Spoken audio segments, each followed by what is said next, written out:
Hello everybody, it's your non-binary pal Gracious here, and Mysteries of Distearia Volume 1 is now out on my Etsy shop. I'm so excited that I finally get to share it, and I hope you'll consider getting you or anyone you know a physical copy. What's included? Chapters 1 to 3, exclusive artworks in between the chapters, some bonus chapters, and a QR code that leads to a speed paint of these artworks.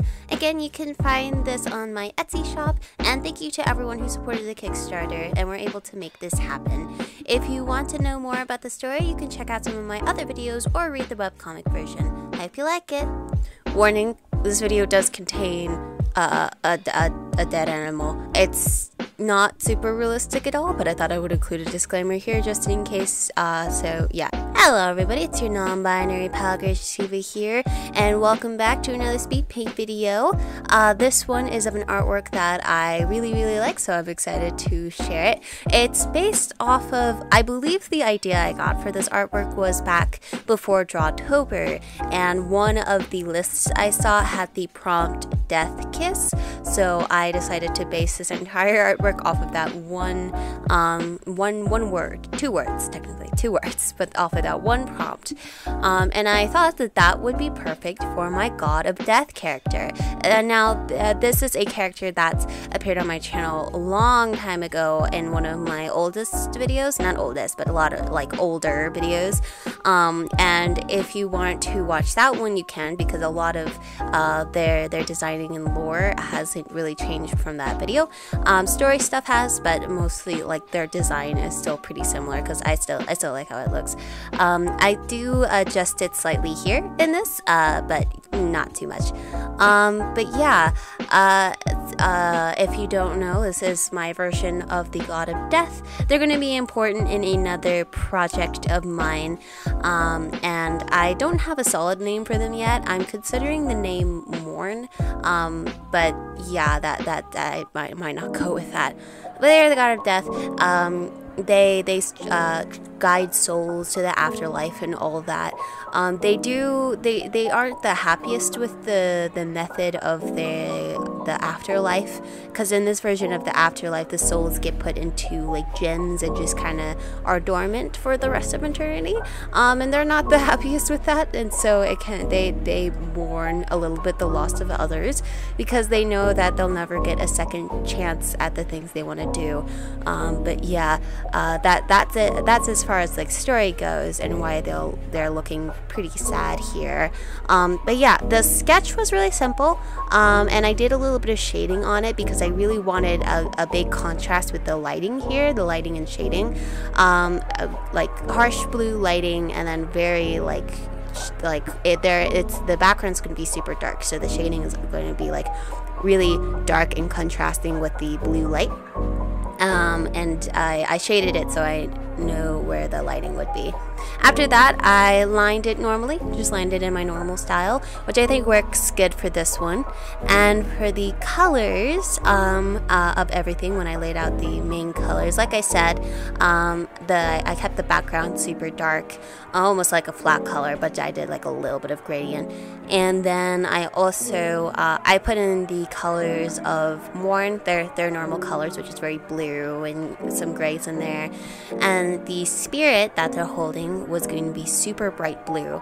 And since I was going to make them super shiny later, I even decided to color in their line art with a different color, with a lighter blue, to make it look even more glowy. And then everything else, another subject here, which is on the ground, being colorless. And when I did the shading here, something that I did here that I've actually been doing lately is doing like a textured underpainting. I'll use one of my more textured painterly brushes to just paint in the colors on a normal layer, no blending mode or anything. Sometimes I'll lower the opacity, but I'll put in like the colors that I'm going to use for the shading. I'll put in blue, like the dark, the super bright blue, in the places that are going to be bright blue, and the darker blue on the places that are going to be shaded. And I really like how this effect looks. I'll do it all in one layer as well. It just makes the painting look way more textured, and it kind of makes the colors kind of blend into it. It gets more like a pop of color as well than it probably otherwise would have. So yeah, I've been doing this a lot in my other artworks. I will say, after trying it out with different artworks, that I think it looks best with my normal style of line art, which I use my textured brush for, because my line art is already pretty textured. So using the textured painting style works great with that. I tried it with like my painterly style. It doesn't really work, so it works good here though. But yeah, after I was done with doing that, I went on to rendering and kept the sketch open as sort of like a reference thing. The main light sources are the soul and also their lantern, which is on their scythe. Again, if you want a little more info on that, you can watch back on that older video. But those are the main light sources, and everything else was just going to be in shadow. But because those were super bright light sources, I placed a lot more emphasis on that when shading. Something else that I like about this painting, even though they're like almost in shadow so you can't really see them that much, are the wings. I really like how I painted the wings in here. I usually struggle with wings a lot, despite having a lot of characters with wings. I just like wings as a concept of character design. This does not mean that I'm good at it. But yeah, I was really happy with how I shaded them here. They're pretty simple.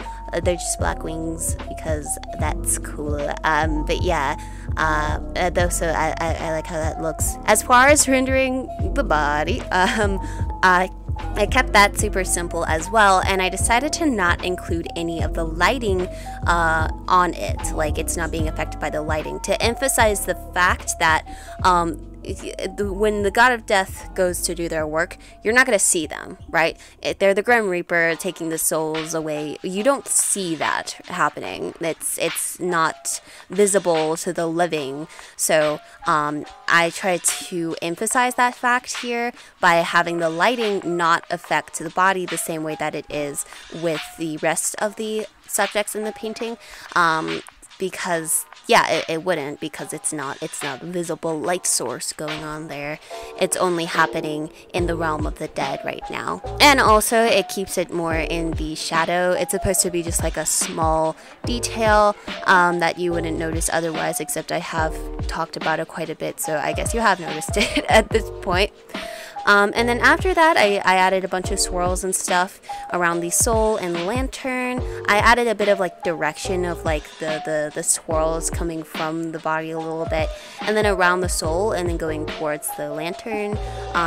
Yeah, and then a bunch of like effects brushes for the extra particles, and that was pretty much it. This was actually a quicker artwork to make because it was simpler, but I really love how it looks. I enjoyed making it.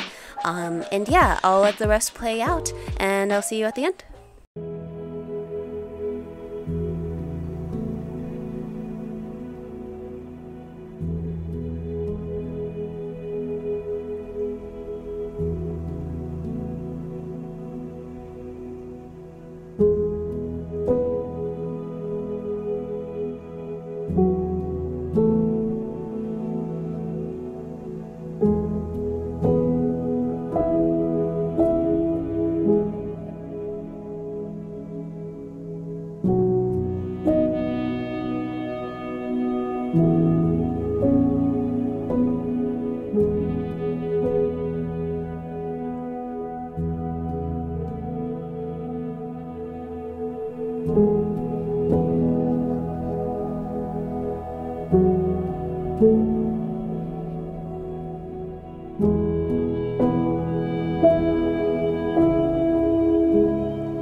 Thank you so much for watching this. I hope you have enjoyed this artwork. Like I said, I'm really happy with it. And like I said at the beginning of the video, Mysteries of Distearia is now out on my Etsy shop. So if you wanted to check that out, you can do that. If you have read the webcomic version, the physical version has all like the full pages that I drew, like how I originally drew them. So yeah, I hope you'll consider getting it even if you've read the webcomic version, or if you haven't and just want to get the physical version first, then you can do that as well. There are also some exclusive bonus chapters that I haven't posted anywhere else that are only in the comic. So yeah, if you wanted to read those, you can check it out. And yeah, I will see you in the next video. Bye!